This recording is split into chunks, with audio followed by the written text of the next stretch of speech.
So Nigel, let's kick off with the heart of this new combine of yours, and we'll kick off with the threshing drum. Give me some stats and some figures about it. Right, so when we're talking about threshing, we're talking about taking the grain off the plant itself. So the threshing drum in this has been seen before. This threshing drum is our 6-walker, 60-inch wide. This is tried, tested, proven. Tried, tested, proven. 606 millimeters in diameter, so a little bit larger than some of the others out there. Not as large as the big CX, but it's a smaller machine.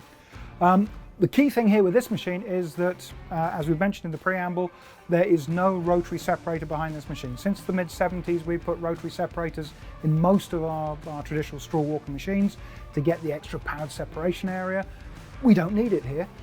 So to preserve the grain itself, so that we don't run the risk of damaging the grain, skinning the barley or what have you, there is no rotary separator on this machine whatsoever. So from the main drum itself, from the rear beater, it goes straight into our new twin rotor section.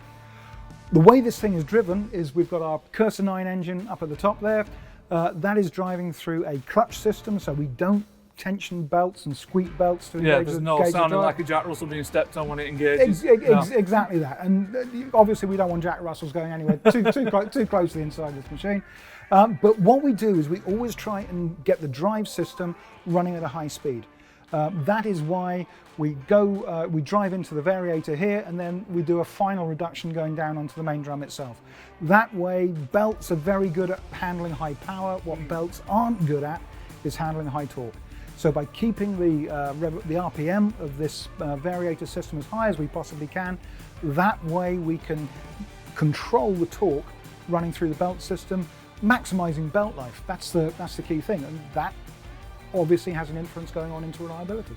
And in terms of speed adjustment of the threshing drum, what does that vary from? We can go with lower speed units to get for maize and for specialist crops like that. But for most of the crops that we're going to be seeing in this part of the world, we're going to be running around the 1000 RPM mark. One interesting thing that we noticed with this machine when we were running it during the summer, I know it was a dry summer in the south and not a lot of straw, was that the settings inside this machine that we were using and adopting were slightly different to what we would traditionally expect from a straw walker combine. They were very much more rotary based, so they're a little bit wider on the drum than traditionally that we would use with a straw walker machine, and in fact a little bit slower on the drum as well. Again, that was straw conditions, I imagine. So in terms of concave wrap angle and concave adjustment, how much have you got going on there? We have a special little trick on this machine. Right. Now what we've got with this machine, we'll show you around the far side, is we have a variable geometry concave. We can change the wrap angle on the concave. So we can have a complete wrap of 121 degrees, so that's when we need our maximum threshing. So if you've got something difficult to thresh, barley, something similar to that, where you're having trouble getting the grain off the plant itself. But then later wheats, for example, where you don't need that same aggression, oilseed rape, peas, beans, where you don't need that aggression, we can open the back of the concave up and get a wrap angle of about 82 degrees. So you can literally just sort of peel it off a little bit like that? Absolutely. Two positions, up and down, 121 or 82 degrees. So at this stage then, with the main threshing drum, before we get to the separation rotors, how much separation is taking place at this point? As much as possible. Typically over 80% is taking place. So they are literally just finishing it off once it gets back there. Exactly that, but you've got to face it, 20% of a 10-ton crop of wheat is an awful lot of grain if you don't get it out. Yeah. And in terms of, you sort of alluded to it before, just walk me through the crop flow of around the main threshing drum, then you've got this paddle beater, for want of a better phrase, and then onto the... Okay, so what we have here, again, it's easier to see on the far side where you can actually pick up the units, but where you're stood now, just behind the wheel, we'll have our main drum.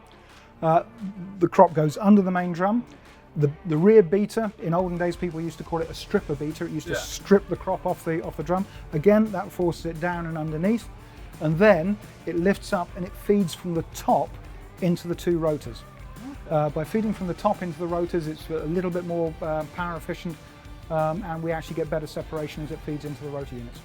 So you alluded to it before about cracked grains and how you're managing to reduce that. Just talk us through how you are actually managing to reduce that and how does it compare to some of your other combine models?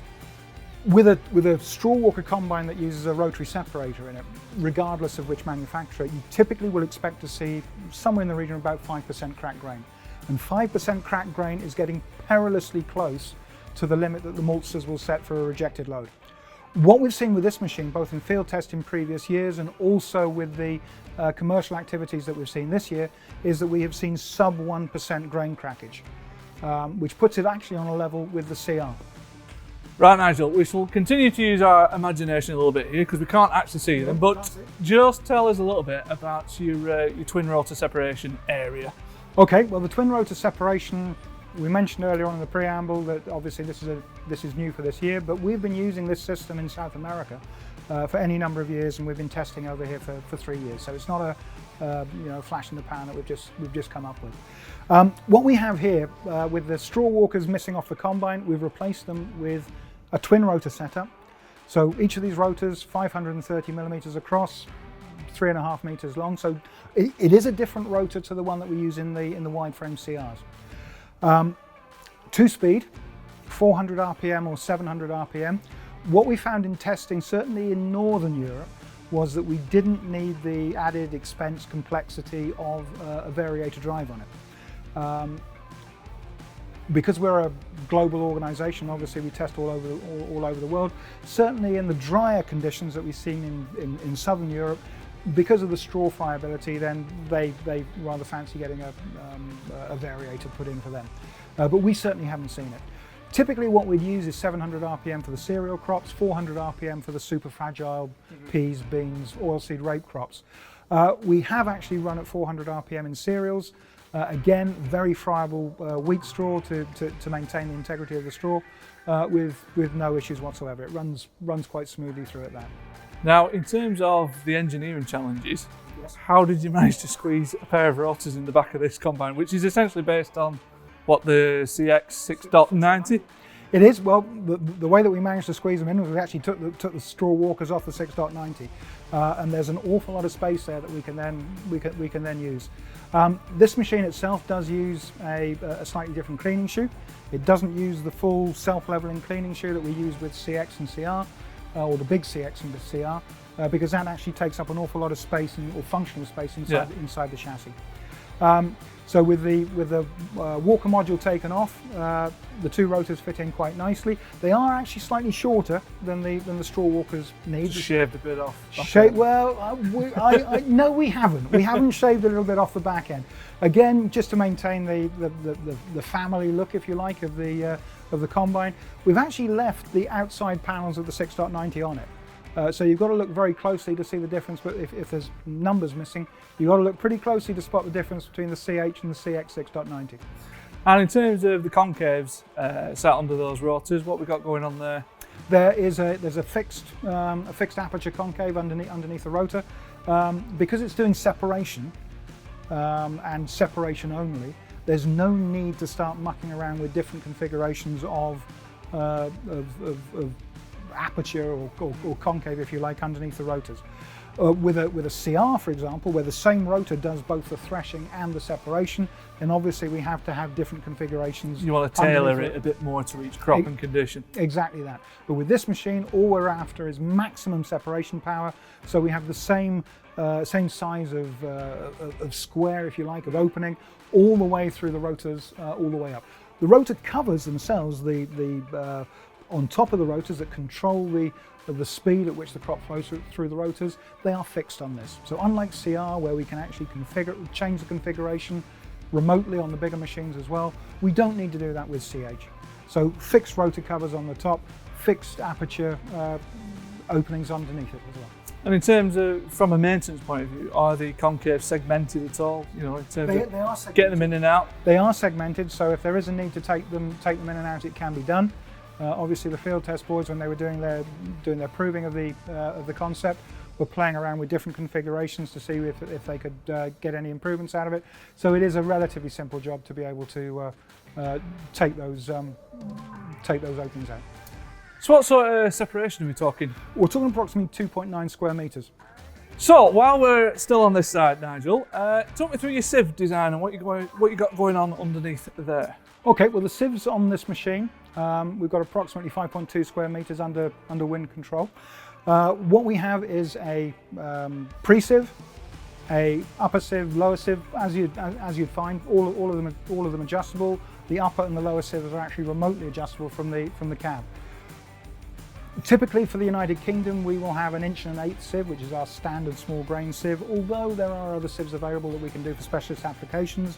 1.5/8" for those people that are doing maize.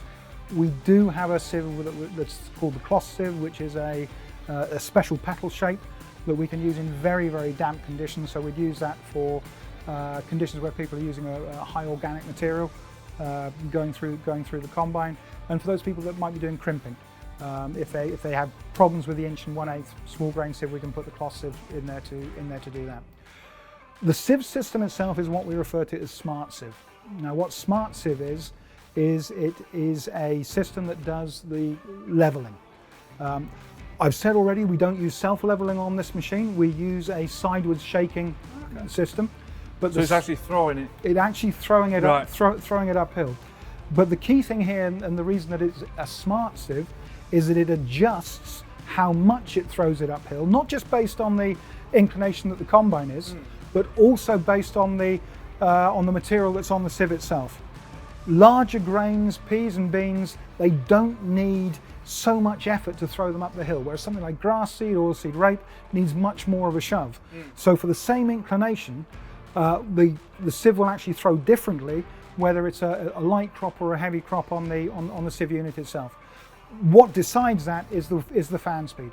Typically for beans, you'll be running the fan flat out. For something delicate and light, you'll be running the fan quite low. So it looks at the fan speed and then it decides how much sideways movement needs to be introduced into the movement of the sieve itself.